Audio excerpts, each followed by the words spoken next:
You're listening to the Bulldog Hour, getting you inside the Wilson football program with weekly game previews, recaps, highlights, and interviews. Now, here are your hosts, Joe Mays and Justin Raffoff.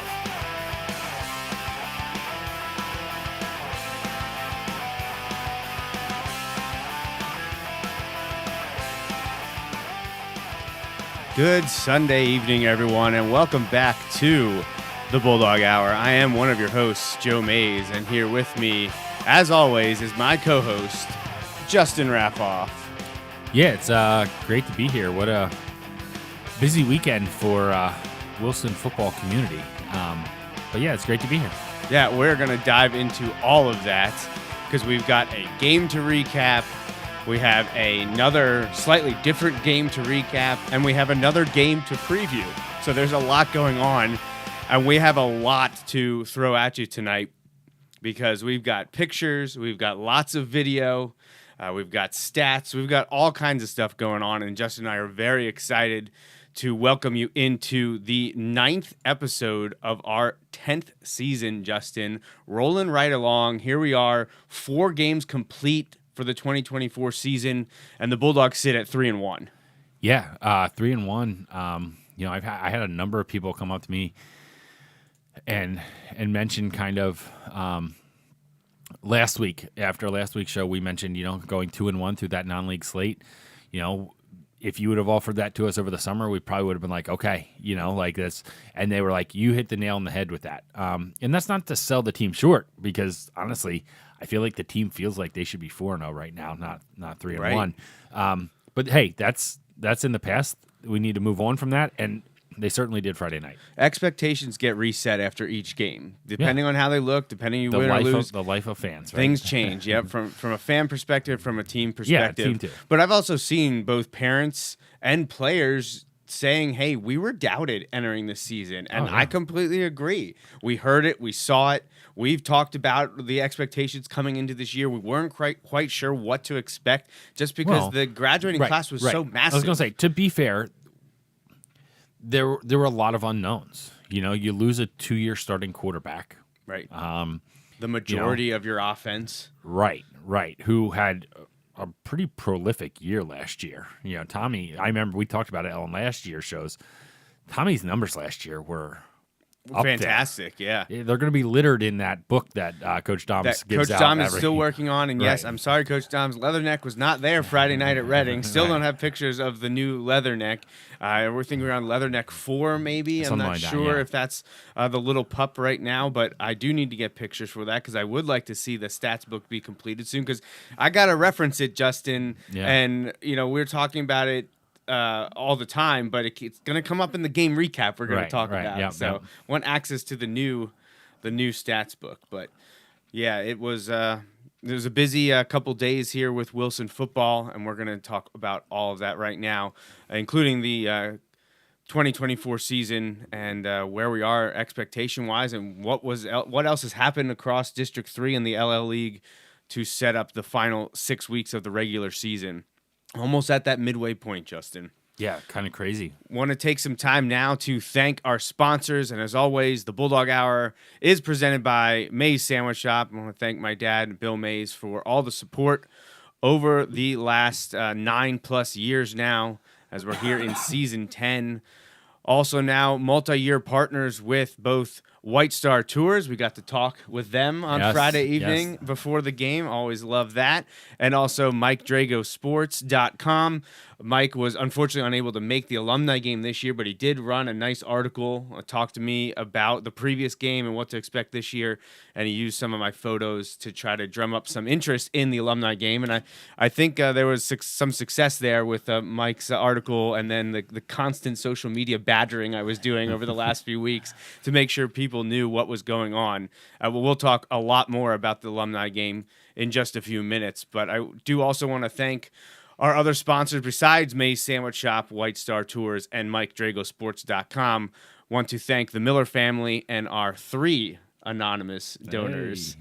So, yes, very much appreciate everyone that has jumped on board for the program again this season and look forward to many more to come. Our next live show will be 1 week from now. Same time, same place. Sunday, September 22nd, 6:30. We will recap the game against Cedar Crest, and we will preview the game against Governor Mifflin. Oh, yeah. But also, man, Game 5 recap, that hits pretty hard. Yeah. Halfway through next week at this halfway time. through your guaranteed games next week. Whew. And I do believe that we will be joined by a guest next Sunday. Yeah, I think so. I believe we're going to be see SV Sports and Burke's SportsReport.com's very own Paul Roberts, who journeyed with us to Nazareth a couple weeks ago. And we haven't been able to get him on the program yet this season, so it'll be nice to talk to him. So Paul will join us to talk about what he's seen from the Bulldogs. He was at the Nazareth game. And then he will have seen Mifflin at least once, if not twice. Right. So we can have a good preview of Wilson Mifflin coming up here in just 12 days from this recording. All right, Justin. So we're going to start off on Saturday and then get to Friday because there's a lot I want to talk about. It'll kind of make it flow nice from Friday to next Friday too, though. So exactly, so that we can we'll do the alumni game, we'll recap Wilson's win against Reading High, and then we'll preview the game against Cedar Crest before we get out of here. So up first is the alumni game, which just went down yesterday evening. We got things started officially game-wise at 6 o'clock. And then had a great post-game reception at Shaler Brewing. It was an amazing time, a great experience. There's always part of me that's glad it's over because it's a lot of setup. It was about 9 months. Honestly, it was multiple years of preparations, but the last 9 months was a lot. So it's nice to have that in a rearview mirror, but also have a successful event be capped. I think everyone had a great time, heard from a lot of the players and coaches that were there, people that came out to watch. We had a really good crowd come out to Gursky Stadium and take in the event. It wasn't without its hiccups. I'm sorry to those that were injured.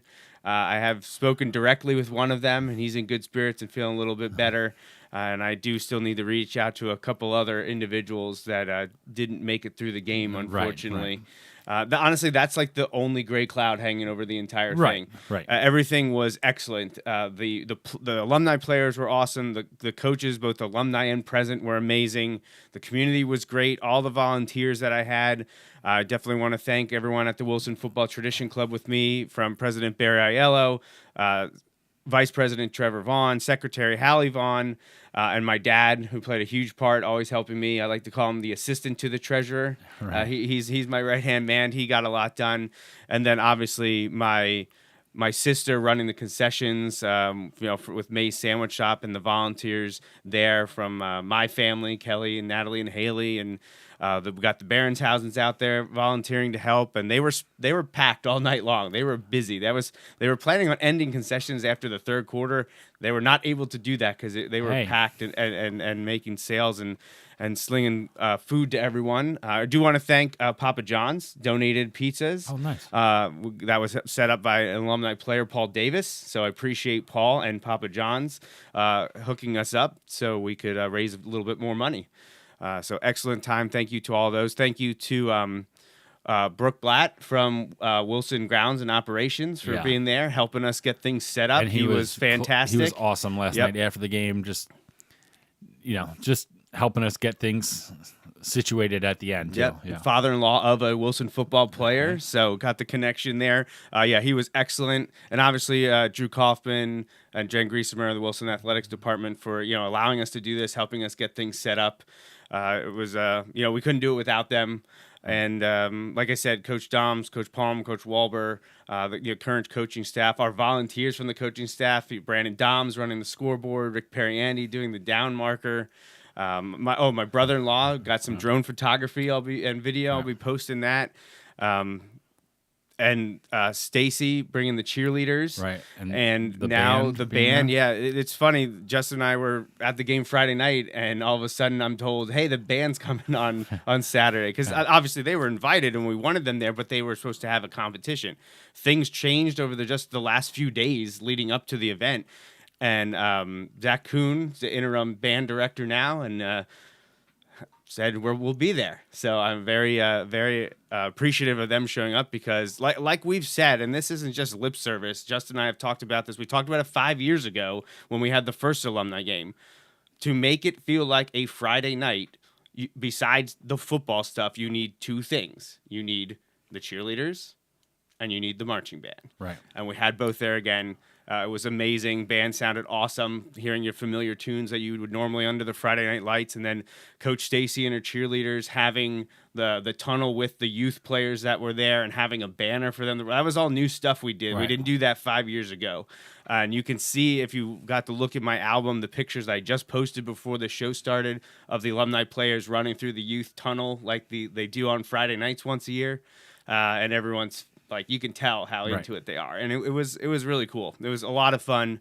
And I appreciate everyone that helped out. Doug Meyer doing a great job with the PA announcements again. Dr. Gary Canner giving us the national anthem. And I can't forget, because, again, also not lip service, those people that were needed, the athletic trainers. Yes. So, we had Kyle Moyer. Kieran Melagrana was able to come after her daughter's field hockey game. And, of course, the return of the one and only Doc Moyer. Nice. And I apologize to him multiple times. I'm sorry we needed you, but this is why I asked you to be there, because we knew your services would likely be needed, and they certainly were. And we appreciate the student volunteers that were there from Wilson Sports Medicine, and also the returning alumni from Wilson Sports Medicine as well. So it was a great event. So it got everyone involved. It was a big community, big district-wide thing. The Wilson dance team was there trying to raise funds for their upcoming trip. So, yeah, it was a great time. So, but I'm done talking about it now. I'm done talking about the thank yous of it now and the logistics of it. But let's talk about the game itself. We're obviously not doing a play-by-play recap, but we want to say, hey, Coach Slemmer and his Slemmer squad, they got the victory again. Yeah, they're did. A high-scoring affair, 40-28. Also, I feel like you catch the most heat from Coach Slemmer. Coach Slemmer. Oh, and the rosters are always revealed. He's usually pretty upset with me now. Two for two. He thought that I was stacking the deck against him.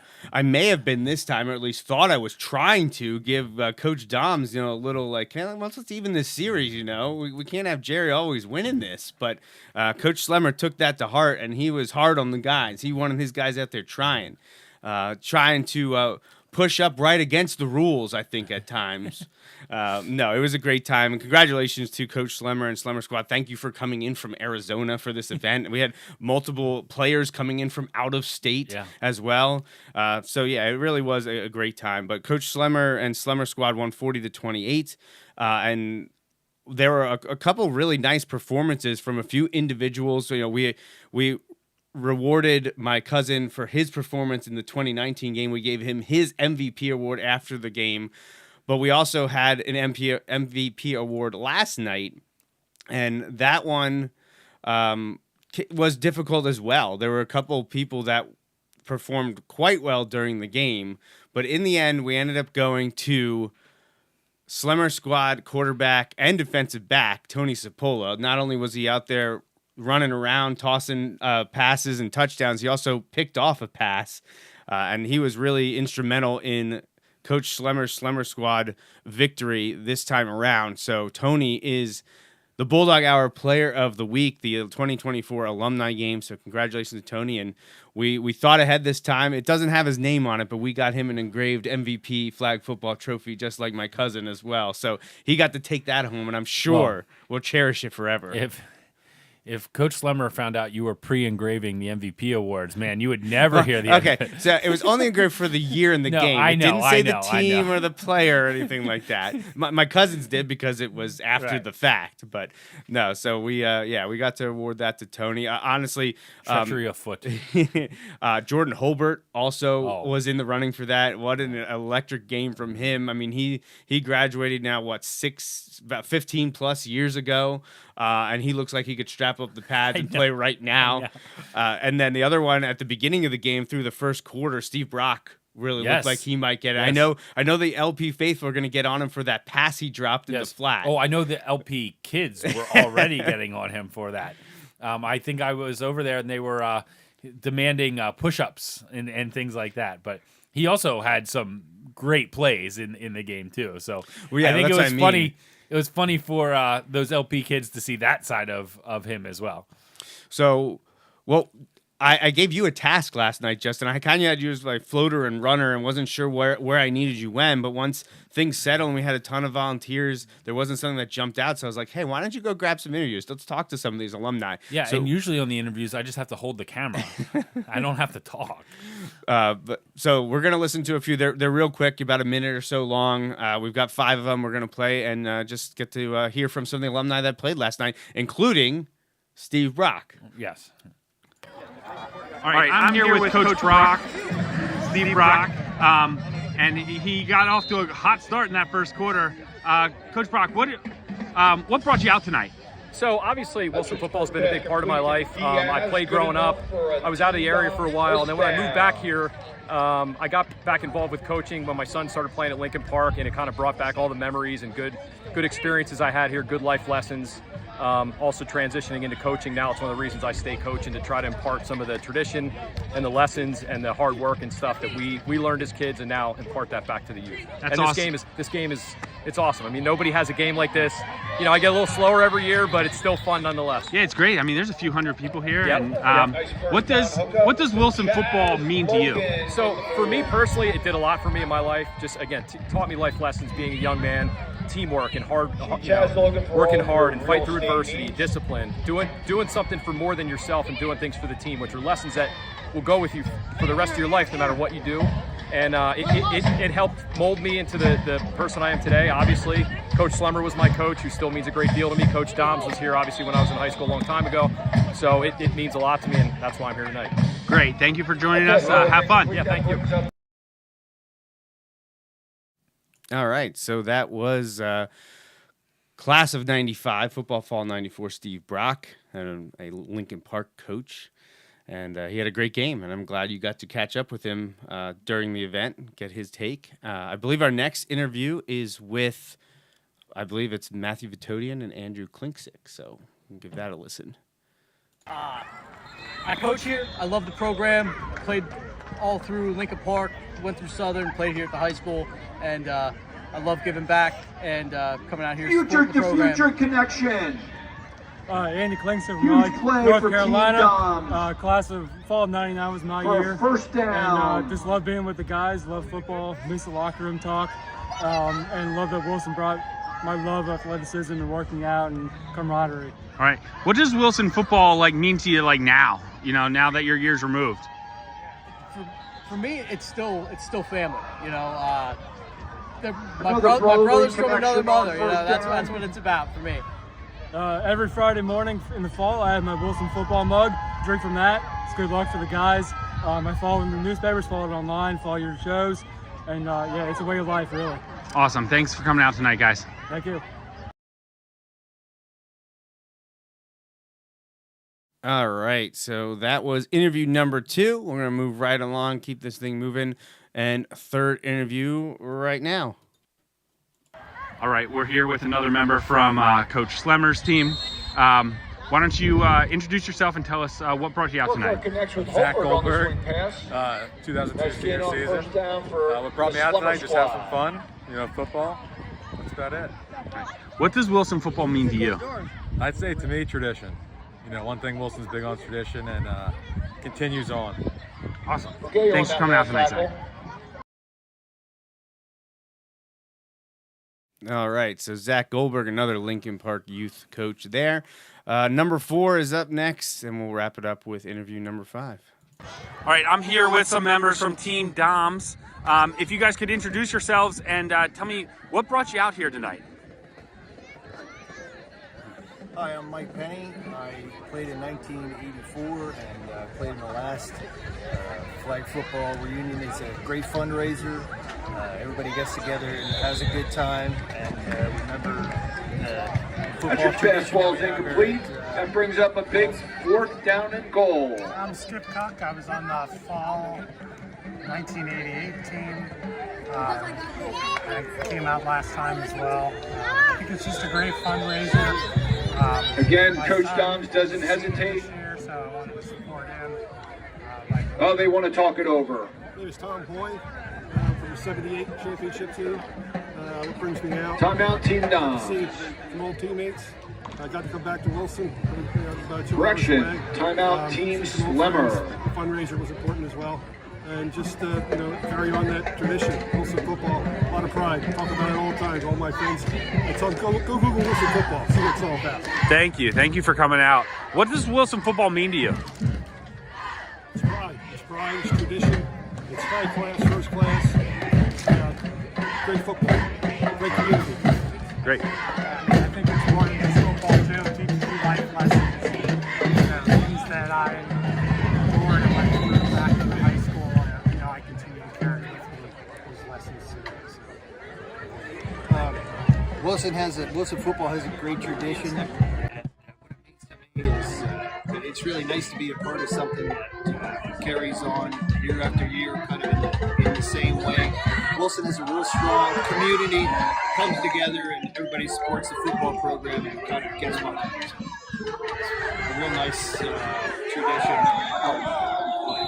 All right. Well, thank you guys for taking time to come out tonight and for joining us. All right. So we appreciate those guys stopping to talk with us. I know, Justin, you said it was pretty difficult at times because of all the activity going on behind you with the marching band and the announcements. The things that make it great also make it hard to do interviews on that, especially that home sideline during thing. But the guys were great. Actually, I think only one person got out of an interview that I asked to do one because they got subbed in by their brother, and so it was great. It was great. Well, we'll finish up with our last one here, and then we'll move along. All right, we're back with a couple more members from Team Slimmer.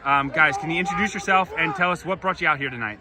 So Josh Burkhart, class of 2006. Really brought me out just to support the program and to reconnect with a lot of the guys because tradition runs deep here at Wilson, so it's great to get everyone together out here. Pat Zerby, class of 08, echoing Josh's statements there. Long Zerby bloodlines in Wilson School District. Coach Slimmer's my uncle, so I had to come out here and support him. Good to play with my brother, be on the same field, so we're having a good time. That's awesome. What does Wilson football mean to you?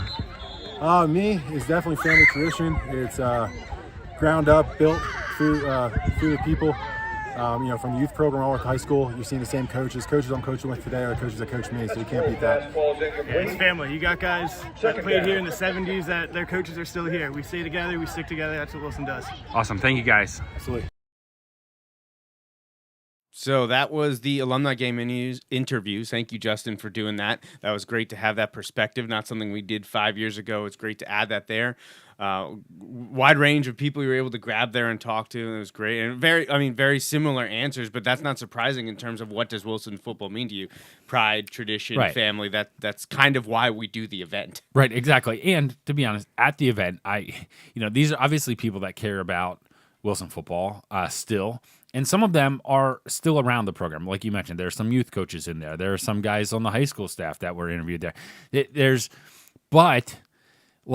I think that, they kind of allude to this in their things, that's kind of what makes the program special is just how many people, are still engaged with this community, and not just necessarily consumers of it. But actively engaged is incredible. And I think it also goes to show, and this is not, you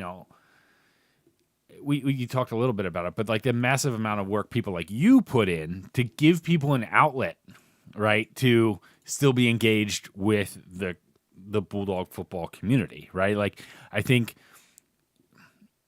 some of it is uniqueness to Wilson, but I think part of that uniqueness is also the opportunities to still be engaged. Does that make sense? So yeah, sure. Because people still have those opportunities, it helps build that community, and it just is all positive and good for Wilson football as a whole. Yeah, and it was all positive and good 99% of the time last night. It was a lot of good. Yeah, it was really good. It was excellent. Everyone's had so many good things to say. I know there's already people talking about 5 years from now. I don't even want to start to think about that right now. Although it hit me like a punch in the gut when your cousin, I almost said your brother, then I almost said your uncle, but your cousin mentioned that if it happened the next time that he'd be in the oldest age bracket and playing in the first quarter, and I was like, well, what? Also, we went to high school. Right. I was in between your year and his year, but like we're on the same boat. Right. I'm like, oh, gosh. Yeah, well, it hit me hardest when my daughter was like, I'll be a junior then. Gosh. Nope. We're going to move right along away from that one.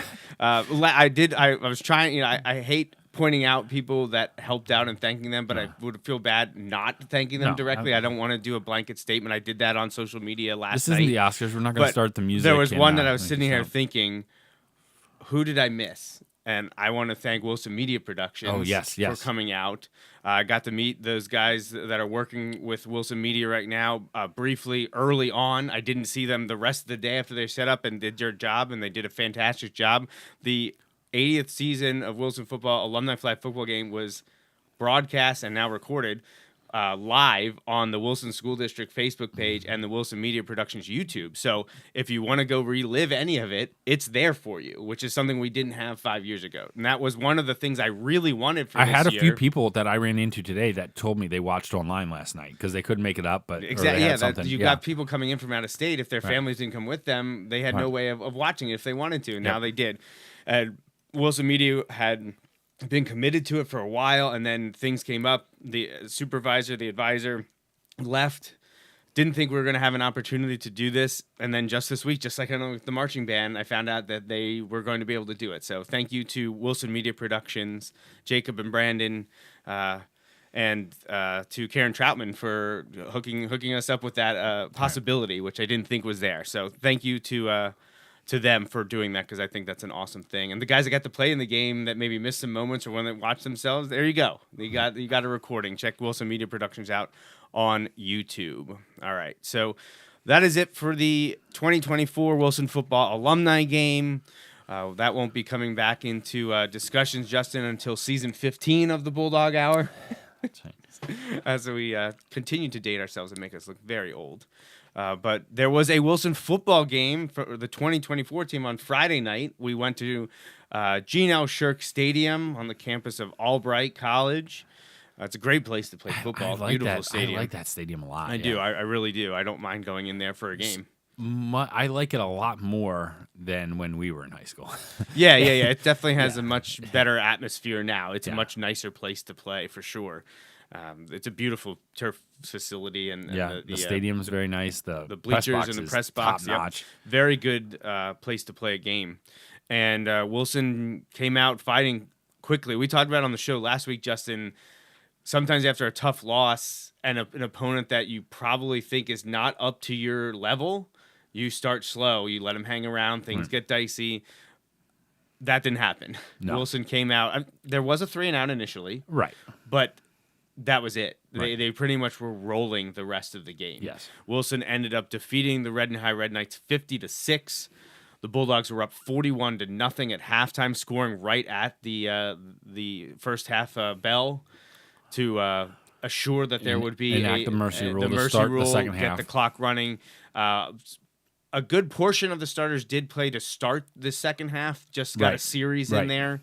And they were able to get a field goal and then completely be done, gave way to the rest of the backups and then the JV. Yeah, lots of guys got in the game on Friday. Lots of playing time going around. Great to see. And what was nice is there were contributions from lots of guys. Yeah. Sometimes, especially not just players in those roles, but sometimes players in those roles in that situation where the game is in hand and everyone knows it.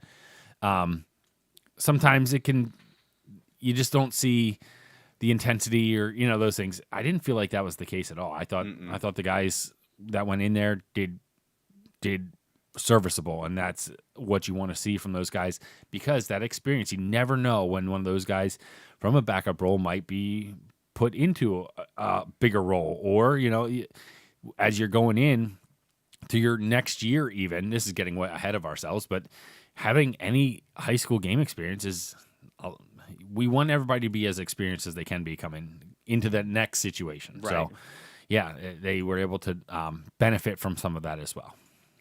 Absolutely. So, there's not much to say about the game. It was a nice link up with the alumni game because we wanted to talk about that. We'll go through the stats here, but it was a dominating Wilson victory. it was never in doubt. But again, to kind of just wrap back to how you kind of introed it, because I was not on board is the wrong way, but like I was concerned that there was the potential for that sluggish start, like let down game, or which it may be affected also from some recency bias of our last trip to Shirk Stadium. Was, I think, tied 0-0 after the first quarter. Yeah, you're right. I believe it was. And then Wilson, I think, scored 35 points in the second quarter. Yeah, because I think it was like the longest second quarter I ever remember. It was very long, yeah. It was like one of the Cam Jones But they games. also, and again, I know, they punted to Cam more in that game than they punted to Carell in this game. Yeah, in terms of like directional. They made sure they did not do that this time. And he never got a touchdown in this game on a special teams return, but he broke off some big gains to set up scores. Yeah. So anyway, they handled their business, which I was really that's what you want to see them do. You want to see them, because you can say all you want, you got to be out there. They know they should go out, and if they play their best game, they should win that game. And they went out, and I wouldn't say it was their best game. I mean, it's hard to say that. It was pretty good. But like they did what you asked them to do, and that's what you want. Yep, they took care of business, got the job done. In resounding fashion. I mean, both sides of the ball. I mean, when the starters left, it was a shutout. You can't ask for too much more. And honestly, I feel like the biggest play against the Wilson starting defense was off a ridiculous catch by I think it was Xavier Beatty. Yes, that made the catch, but it was I honestly couldn't believe he made the catch because there were two Wilson defenders right there.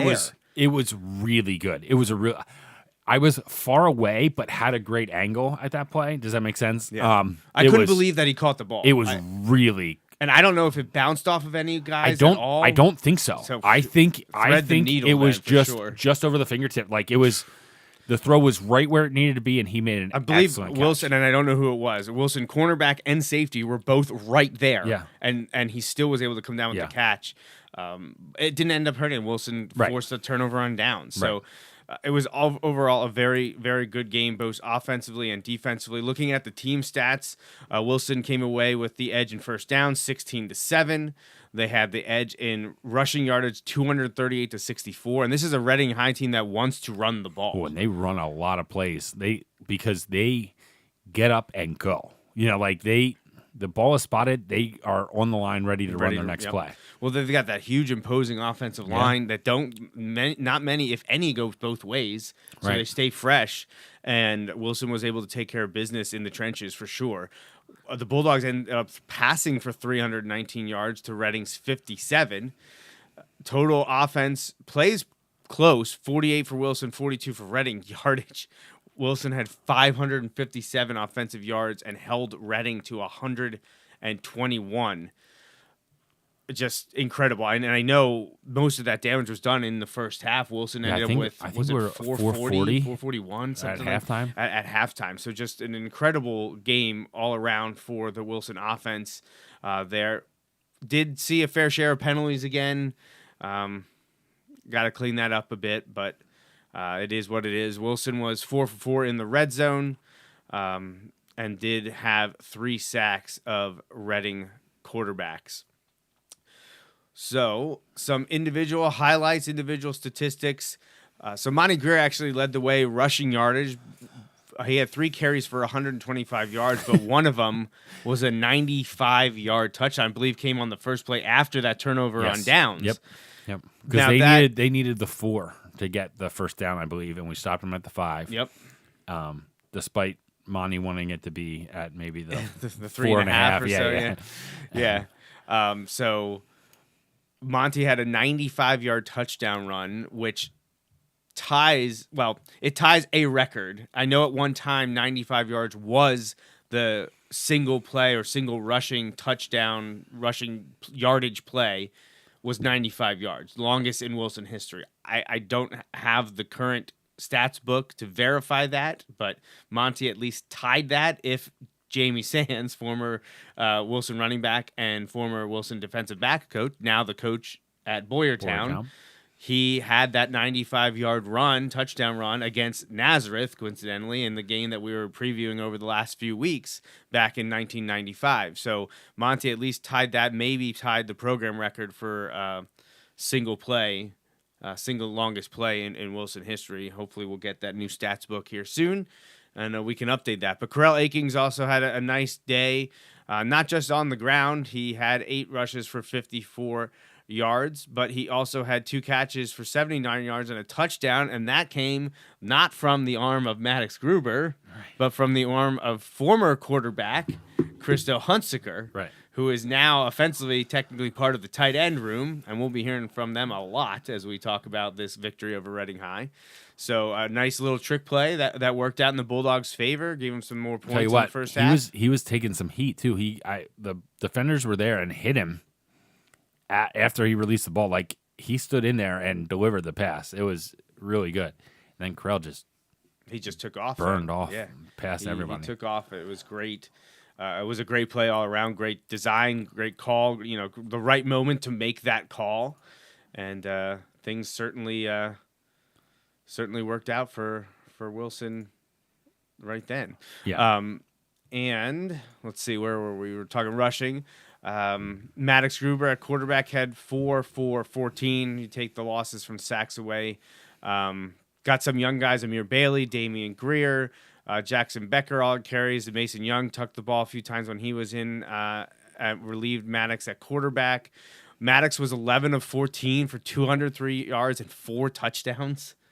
On the night, Mason was 7 of 8 for 47 yards and a touchdown, and Christo was 1 of 1 for 69 yards and a touchdown. So all 3 quarterbacks threw a touchdown, 6 passing touchdowns on the night. Awesome. The main target was Mike Glover, 97 yards and a touchdown. He had including a 57 one where he yarder. ran away from everyone. He looked good again, already dominating here in his sophomore season. Definitely has his legs under him after his debut as a freshman last year. Scoring got started by senior tight end Brady Klein, 54 yards on 3 catches plus the 25-yard touchdown, and that one came right at me in the end zone. Yeah. It was fantastic photo opportunity. Like it when it works out like that. Absolutely. Jaden Carpenter got in the end zone again. He set him up he set that up himself with a great pass and reception from Maddox. That one I believe went for 36, and then 2 plays later he got the touchdown on that drive. And then, of course, Cam Zulinger and Christo Hunsaker also pulling down catches from their tight end spot. And then the young guys, Barima, Jackson hauling in a few passes, and Colin Yautz gets a touchdown with the JVs late. So awesome to see the young guys in there as well. Corell had 3 punt returns for 83 yards. He went one for 45 yards. Justin Robinson had a nice kickoff return for 39 yards, and Monty Greer had 1 for 19 yards. So just all around, very fantastic. Methodical at times. They had some night drives, and then they had some quick hitters. Right. So you couldn't ask for much more from that game. A name we're familiar with defensive statistics. E.J. Brownback again led the team with tackles. He had 8 total, 6 solo, and he contributed on a sack. In basically a half. Yeah. Right? Basically in a half. Yep. Mel Gaston was next with 3 tackles. He was all over the place. Mike Glover got in the act on defense. He had 3.5, and he also contributed on half a sack. Chase Herb recovered a fumble. He had 3 tackles. Christo Hunsaker, 2.5 tackles. Aiden Kramer, Malachi Tolles, Jesse Etchberger, Cam Zulinger, they all had tackles for losses and contributed with a sack or half a sack, as it may be. So really a full team effort, a nice rotation, and you're going to actually hear about how they are able to keep these guys fresh when we talk to our coaches. We talked to some coaches and players for post-Reading victory interviews. So, Justin, anything else to add about that before we talk about our player of the game and hear from the coaches and players? No, it was just a great all-around performance. Like I said, seeing guys get in there. I think Jackson Becker had the interception. He did, yep. Seeing guys like Colin get the touchdown and, just guys making the most of their opportunity. You love to see that. Love to see it because it, means they're putting forth the effort, and you'd love to see them get the opportunity to kind of show off their hard work. Our player of the week this week is a cop-out because we love to do this from time to time, usually once a year. You asked me, and yes. We find a way to include multiple person in a week, and it seemed like no better time than to do it this week with the way that this group performed. And not only were the four of these gentlemen excellent in the game Friday night, their positional coach was excellent in the alumni game. So we want to congratulate Coach Zerby's tight end unit with Cam Zulinger, Christo Hunziker, Brady Klein, the three seniors, as well as sophomore Mike Glover, all had like huge impacts on the game Friday night. Were all over the place. We had a passing touchdown from a tight end. We had multiple receiving touchdowns from tight end. Actually, Mike, Brady, and Cam all had touchdown receptions, and they were trying very hard at the beginning of the second half to see if they could get Christo in the end zone himself. He tossed that long one to Corral on the trick play, but he did get to kick a field goal and some extra points. So he was all over the stat sheet as well, and making plays at linebacker. Maybe he's going for the passer rating record this year. Geez. Like we saw a few years ago, Colin Powers on a few of those. He did excellent in that role, and now Christo's stepping up this season. So congratulations to Coach Pat Zerby's tight end unit for looking the part. You know, we talked about them a lot leading into the season, that we had some young, inexperienced wide receivers, especially moving Maddox, the quarterback, who is going to step up. Well, let's rely on our big guys at tight end, and they have all had fantastic years to date. This team would not be 3-1 and literally a minute away from possibly being 4-0 without the contributions of Coach Zerby's tight ends. So Cam Zulinger, Christo Hunziker, Brady Klein, and Michael Glover are the Bulldog Hour Player of the Weeks for the 50-6 win at Reading High. And of course, Justin, we can't award them Player of the Week without, talking to them. That's right. So we caught up with all four of them after the game and threw in Monty Greer for good measure, since he had a 95-yard touchdown run and was all over the field on defense as well. So you're going to hear from the tight ends and running back Monty Greer right now. All right, we're joined here in a noisy post game at Albright Shirk Stadium. Wilson just defeated Reading High for win 3 on the season, 50-6. Guys, tough, close game last week at Nazareth. Powered through. I think even with the loss, proved a lot of people that you can hang with anyone. A top team in the state. Come out tonight. What were you thinking against the Red Knights? Be done early. We didn't want to play in the second half. We knew our coaches were preaching all week. This is a business trip. Just come out here, handle business, and get out. If the team views it, that's it. Big rivalry in the past. So that's it. Get back. We lost Nazareth, man. We had to come back and do what we can do. We heard throughout the summer when we talked with your coaches, we talked with you, that you guys had a pretty good tight end group, and I think we saw that tonight. All of you contributing, getting into the end zone, helping people get in the end zone. What's it like to have a group like this on the field at all times? It's fun. It's amazing. I mean, we're brothers out here on the field, off the field, and when we're all together, it's just so much fun. Knowing whoever's coming in next for you is going to do just as good, if not better. It's great to have that feeling coming off the field.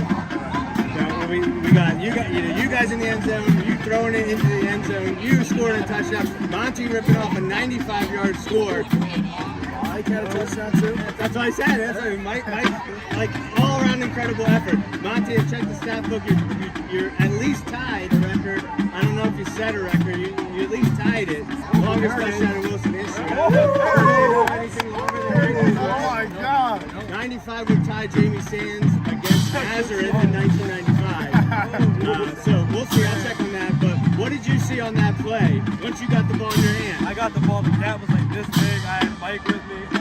Lyman did amazing on that play. Like Coach Paul called the play. We knew it was there. Like he said, "Her, it's gonna be there." All right, guys. So fantastic effort tonight. You did exactly what you set out to do. Set the tone early. Come out strong. Be done by and large by halftime. Get some backups. Get JV time. Excellent all-around effort. Congratulations on the victory. Now, one more thing.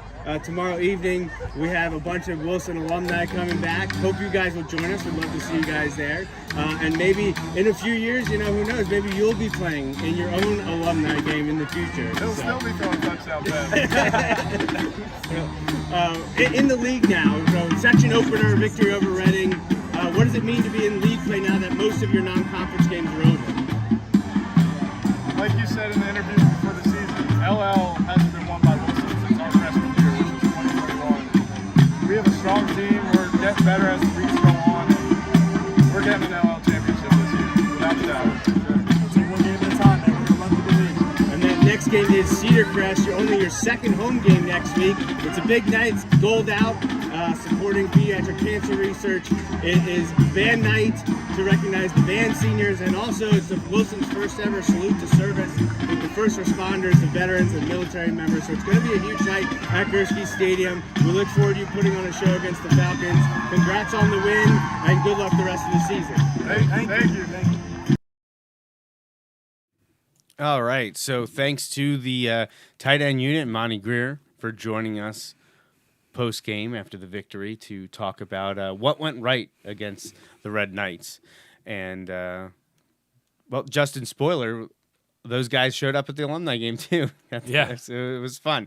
A lot of the current group were there to support the returning alumni, so that's always appreciated. One of my favorite images that I shared with Mike Drago for his write-up preview of the alumni game was one of a catch made by Joe Grimm in 2019, and he's running towards the end zone, and in the end zone is some bleachers were set up, and that's where the 2019 players were sitting, and they're all cheering on, having a great time. He's another player who was all over the place last night. He was. He had a great game again, just like he did 5 years ago. In that picture, the 2019 players are there cheering on, and there's four in the shot that played in the game last night. So 5 years later, they go from seniors on the team to playing in the alumni game. That was AJ Futrick, Sal Puglisi, Adam Venino, and Bob Sturley, all in the photo, and then playing here 5 years later. So, all right. So not only did we talk to some players, we talked to some coaches. Let's hear from defensive coordinator Ernie Wolber and defensive back coach Rick Perriendi after the first 4 games of the Wilson football season. All right, joined now post-game on the Bulldog Hour. After the victory against Reading, Wilson wins 50-6. Defensive coordinator Ernie Wolber, defensive back coach Rick Perriendi. Guys, what was your philosophy ending the game tonight against Reading High after a tough-fought, close loss to Nazareth last week? We lost. We hit the knee on the head. Moral victories aren't acceptable. We played hard. I was happy they played, but you know what? We had to come out tonight and set a tone that we did. And I'm proud of the kids for taking that defeat the way they should be. A little angry, a little chip on their shoulder, come out and play like this. Awesome job. Yeah, we gave a ton of big plays, obviously, in the first half. And you look back and, everybody comes back to that fumble, but we make one play in the first half, it changes a lot of things, right? So we want to have a good week of practice and clean up some things in the secondary. I thought we did that pretty well tonight. And obviously, Cedar Crest next week, they're scoring points, and we got to be ready to go. And that was our philosophy. We wanted to come out, hit these guys in the mouth, and we wanted to play hard for 48 minutes, and I think we did that tonight. Now, Reading High didn't have the established gunslinger that Nazareth had last week, but they're littered with electric playmakers at running back and wide receiver. Was that your focus entering the week, is to just shut down those playmakers? Did you know that they were going to try to run the ball instead of throw the pass? What did you see coming in? Coming in, they were a pretty strong run team with big play capabilities in the passing game. So we felt as though we wanted to force them to throw and get some pressure on the quarterback. Quarterback wasn't quite the run of the Kibblers last week, so we wanted to kind of get him off timing. And I think we did a nice job. He ran around, and our secondary covered great. And we locked last week we didn't lock up. When quarterbacks running around, everybody started looking in the backfield. Tonight, we stayed on our men, and it made a difference. Yeah, and again, I just mentioned it, going back to the week of practice, the focus was exactly what Coach talked about, and locking on receivers, making sure we just do our job, and even when the JVs were in at the end, Jackson Becker comes across, it gets a pick, and that's what I told the other guys. I'm like, we actually blew the coverage on this side, but everybody does their job. You got to trust each other, and like I said, we got that, and and I thought we made good adjustments last week. We showed that we can play man if we need to, but just get better at the things that we do, and I think that's what we did this week, and now that gets us set up for the rest of the week. The team itself was doubted by a lot of people entering this season, in particular questions about the defense after last year. I know we talked to you guys over the summer that last year wasn't acceptable defensively, didn't like how things went, but you said this year would be different. And I think a lot of people were like, hey, let's see it. Well, I think after 4 weeks, we've seen it. Even last week, after the Rocky start at the beginning, the adjustments in the second half to nearly shut down what Falzone and the Nazareth team wanted to do spoke a lot about the changes and the dedication, the strength of this team being the defensive front and getting a lot of young players involved. Talk about the youth of your defensive unit. I mean, there's a lot of young guys out there. At times, we're only playing with 1 or 2 seniors on the field. We're getting time. We have 7 guys rotating up front of the defensive line, so we always have fresh guys in there. Our linebackers inside don't play a lot of offense. Outside guys miss around a little bit offensively, but it's a fresh unit, and we're constantly rolling new people in for that reason. In the secondary, we have some depth, so we're playing other people at corner can spell Madison. Can spell Groove. We can spell Rel. We can spell the Saints because we have good depth there. But the bottom line is, it's nothing we're doing. The kids are buying in. The kids believe us. The kids trust us. And we tell you something, they're listening. Week 1, we weren't doing it real well. Now we're starting to listen, understand if we do what we ask, they're going to be successful. And it's film study, it's spending time in practice, and no messing around in practice. It's all business. Yeah, I got here in June, and when I got here in June, Coach right from the beginning wanted to set a tone of being aggressive on defense, getting that, that philosophy back. And I think we like you're saying, they bought in. I mean, that's what we always talk about. There's a loose ball on the ground, whistle blows, you're the first to pick it up. 5, 6 white shirts around whoever we're playing. That's the thing. Being aggressive, rallying to the ball. Just playing hard every snap. And you brought that intensity from the very first day, and we did that all summer. And, like you said, it's starting to rub off on the kids now, and they're starting to bring that. All right, coaches. Well, congratulations on the win. Enjoy it tonight. Come out and have some fun at the alumni game tomorrow. Okay, looking forward to it. Can't wait to see the Slummers. And then get back to study the Cedar Crest Falcons, who you'll be hosting at Gursky next Friday. Nice to have a home game. That's right. Yeah, second of the year. Exactly. Finally. Yeah. Sounds great. All right, thanks for joining us, guys. Thank you, guys. Have a great night. All right. So thank you to Coach Wilbur and Coach Perry Andy for joining us after that game. And I think that's it for our look at Reading. Let's quickly take a look at Wilson's next opponent. You heard us say that there at the end of that interview, this coming Friday, September 20th, back at Instashine Car Wash Field at John Gursky Stadium, 7 o'clock kickoff.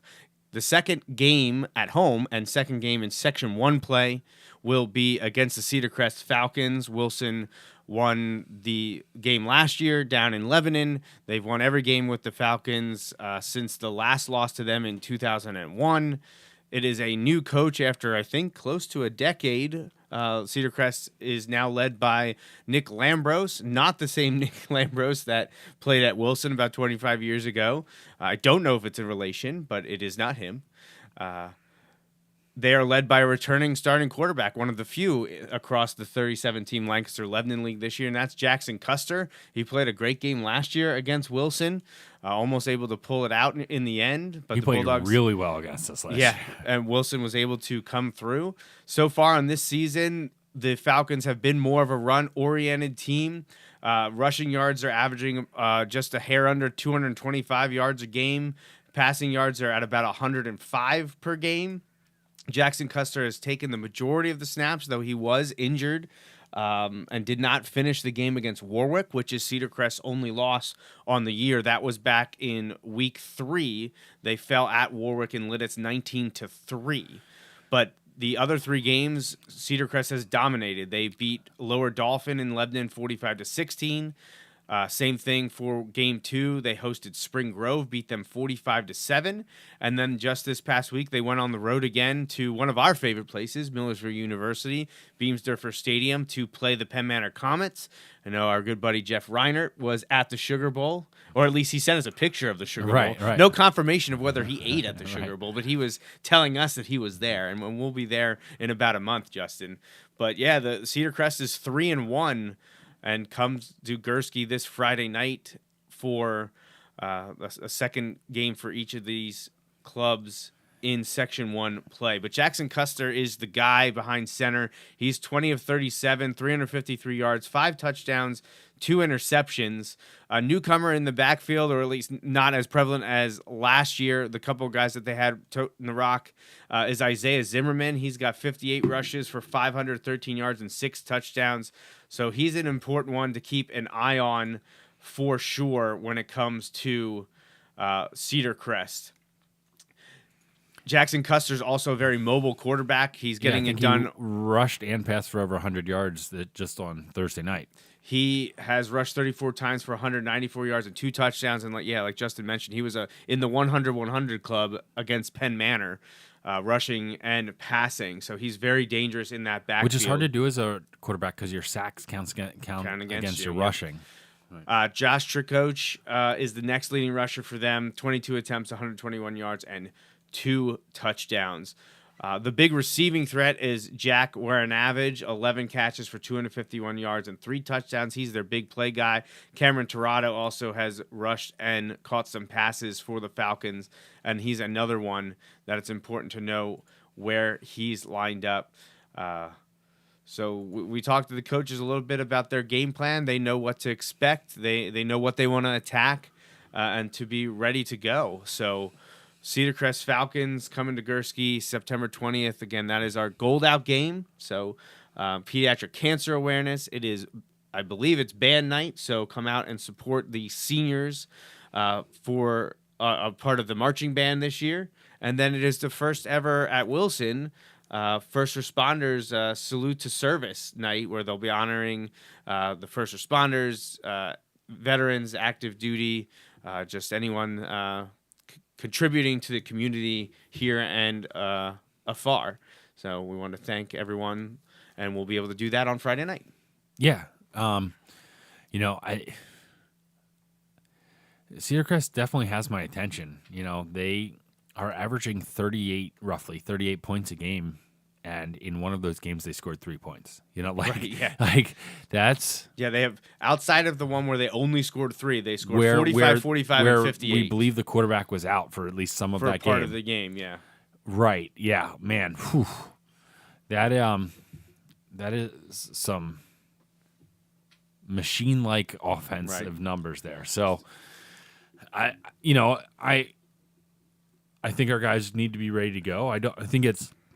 You mentioned it. It's a different attack than what we saw from Nazareth, but in terms of like the offensive, numbers that they're putting up, they're definitely putting up some numbers. So our defense needs to be ready to go. Even in that loss, 19 points isn't a lot. So their defense seems to have been playing pretty well. So the offense needs to make sure they're clicking. It's going to take a good effort. I know. Especially, we talked about this, Cedar Crest, probably some of those guys feel like, they had an opportunity last year and didn't capitalize. Yep. So, they'll want it. They were 8-2 last year. Who'd they lose to? Wilson and Manheim Township. Yep. So they were right there. And right. They made the district playoffs. New coaching staff off to a pretty good start at 3-1. Yeah. Returning quarterback.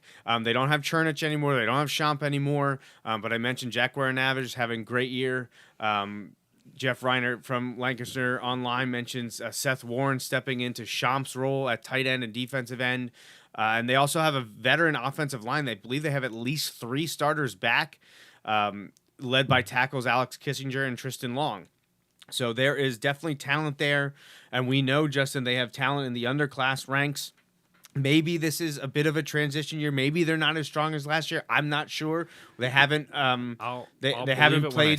Right. They haven't played at Wilson or Manheim Township yet. The lead dogs in section play.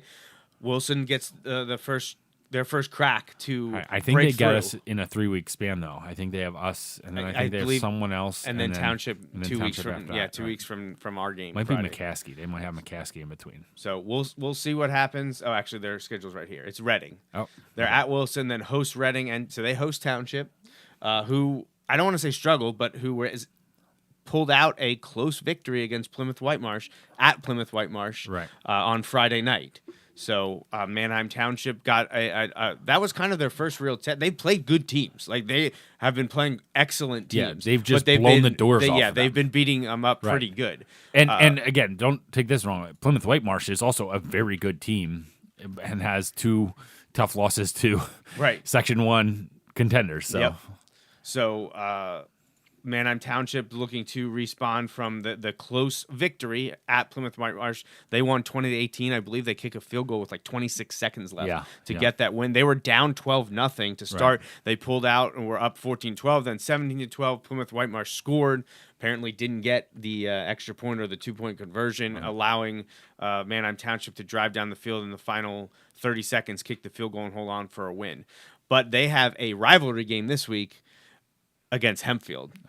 But it's at Manheim Township. So we'll see how that one goes. And they welcome in McCaskey the following week before going to Cedar Crest. Anything else you wanted to talk about, Justin? Anything you wanted to... No, much like last week's show where we're like, look, I hope you learned something from this and then move on. I honestly, the same message applies this week to the guys. You handled your business at Reading, but now that's done. Like, that's over with. Move on and handle your business against Cedar Crest, because you're going to get a challenge. I would imagine you're going to get a challenge. You're going to face some more resistance this week, and you better be ready to go. And I'm confident that they will be, but should be an exciting night. And you mentioned lots of outside of game festivities going on at the high school too. So hopefully it should be a good time on Friday night. Yeah, definitely. Just to update a little bit before we sign off here, we're not going to go down the power ratings. I'm just going to use it as a guide here. Manheim Township 4-0, CD East 4-0, and Dallastown 4-0. Harrisburg sitting there with Wilson, Central York, and Cedar Crest all at 3-1. Harrisburg, after an early setback to LaSalle College High School, who looks like a great team this year. They're going to be playing into December likely. Harrisburg has now won 3 in a row against a couple tough opponents, beating Bishop McDevitt, State College, and then this week Chambersburg. Because State College took it to Cumberland Valley this week, I believe. State College beat Cumberland Valley 30-14 this past week, and Cumberland Valley was coming off of back-to-back shutouts against Carlisle and Altoona. So a lot of football left to be played, but there are still 3 undefeated teams, and then at least 4 teams sitting at 3-1, as I see Waynesboro and McCaskey have not reported their most recent result. But it's take care of business. Wilson obviously knows that their biggest test will be week 10 at Manheim Township, but this week against Cedar Crest is not one to be overlooked, because you and I were much higher on the Falcons coming into the season than a lot of others were, and some of those other teams that people were propping up have fallen back, and now here it is, Cedar Crest again. So we'll see this week what the Falcons have, and hopefully Wilson can take care of business and move on to the next one. Don't want to be looking ahead to that rivalry game against Mifflin, though. Ooh. Take care of Cedar Crest first, then worry about the Mustangs. So, all right, I think that's it for us this week then. Thanks to everyone that helped out at the alumni game. Appreciate all the volunteers, all the coaches, players, community, school, everything. And also you, Justin, thank you so much for getting those interviews. That was awesome to add. Yeah, no problem. All right, so that does it for us on episode 9 of season 10 of the Bulldog Hour. We'll be back in 1 week's time to recap the Wilson game against Cedar Crest, and we'll be joined by SV Sports' Paul Roberts. For Justin Raffoff and the entire Wilson football team, I'm Joe Mays. Thanks for listening to the Bulldog Hour, and remember, until next time, go Bulldogs. Thanks for listening to this week's episode of the Bulldog Hour. Want more Wilson football? Follow the show on Facebook, Twitter, and Instagram. Subscribe to the podcast on iTunes and SoundCloud. Or visit www.bulldoghour.com. The Bulldog Hour is a featured program on jmnjrradio.com.